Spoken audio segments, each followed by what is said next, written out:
నెహెమ్యా 8వ అధ్యాయము 1-18 వచనములు.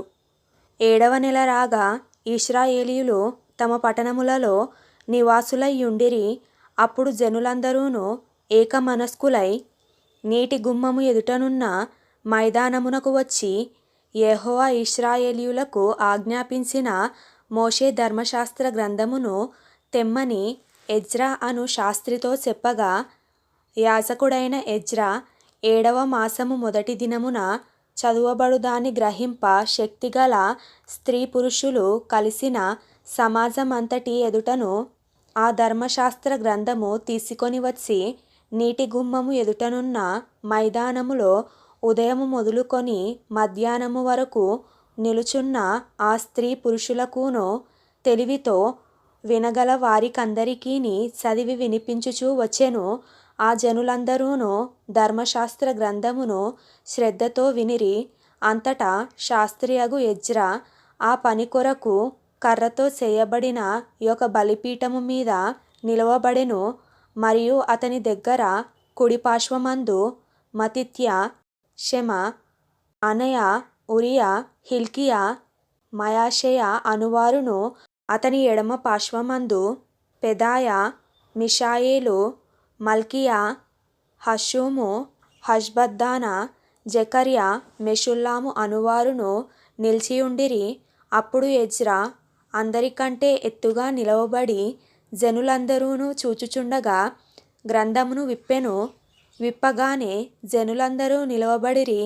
ఎజ్రా మహాదేవుడైన యెహోవాను స్తుతింపగా జనులందరూ తమ చేతులెత్తి ఆమెన్, ఆమెన్ అని పలుకుచు నేలకు ముఖములు వంచుకొని యెహోవాకు నమస్కరించిరి.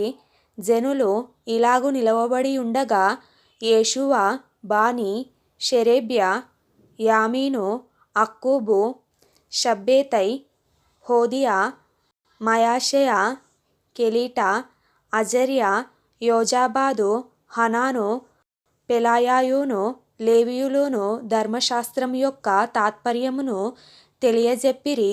ఇటువలనే వారు దేవుని గ్రంథమును స్పష్టముగా చదివి వినిపించి జనులు బాగుగా గ్రహించునట్లు దానికి అర్థము చెప్పిరి.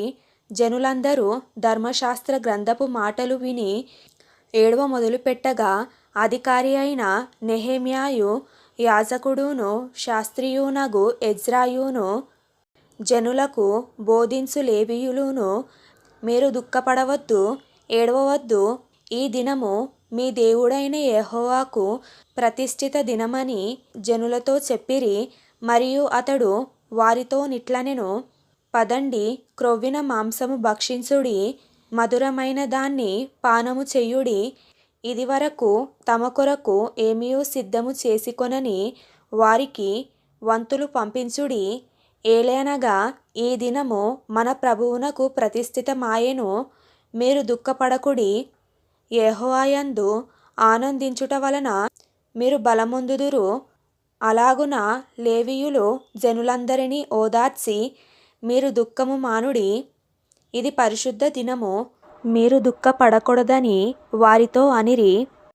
ఆ తరువాత జనులు తమకు తెలియజేయబడిన మాటలన్నిటినీ గ్రహించి తినుటకును త్రాగుటకును లేనివారికి ఫలాహారములు పంపించుటకును సంభ్రమముగా ఉండుటకును ఎవరి ఇండ్లకు వారు వెళ్ళిరి.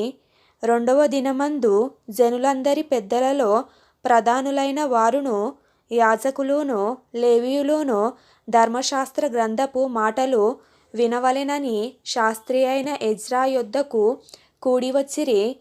యెహోవా మోషేకు దయచేసిన గ్రంథములో చూడగా 7వ మాసపు ఉత్సవ కాలమందు ఇశ్రాయేలీయులు పర్ణశాలలలో నివాసము చేయవలెనని వ్రాయబడి ఉండుట కనుగొనెను.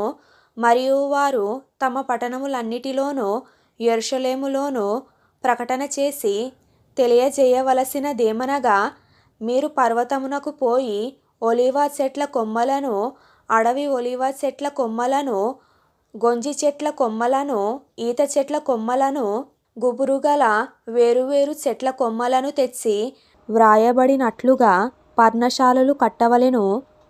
ఆ ప్రకారమే జనులు పోయి కొమ్మలను తెచ్చి జనులందరూ తమ తమ ఇండ్ల మీదను తమ తమ లోగిళ్లలోనూ దేవమందిరపు ఆవరణములోను నీటి గుమ్మపు వీధిలోను ఎఫ్రాయిము గుమ్మపు వీధిలోను పర్ణశాలలు కట్టుకొనిరి. మరియు చెరలో నుండి తిరిగి వచ్చిన వారి సమూహమును పర్ణశాలలు కట్టుకొని వాటిలో కూర్చుండిరి. నూను కుమారుడైన యెహోషువ దినములు మొదలుకొని అది వరకు ఇశ్రాయేలీయులు అలాగున చేసి ఉండలేదు. అప్పుడు వారికి బహు సంతోషము పుట్టెను. ఇదియుగాక మొదటి దినము మొదలుకొని కడదినము వరకు అనుదినము ఎజ్రా దేవుని ధర్మశాస్త్ర గ్రంథమును చదివి వినిపించుచూ వచ్చెను.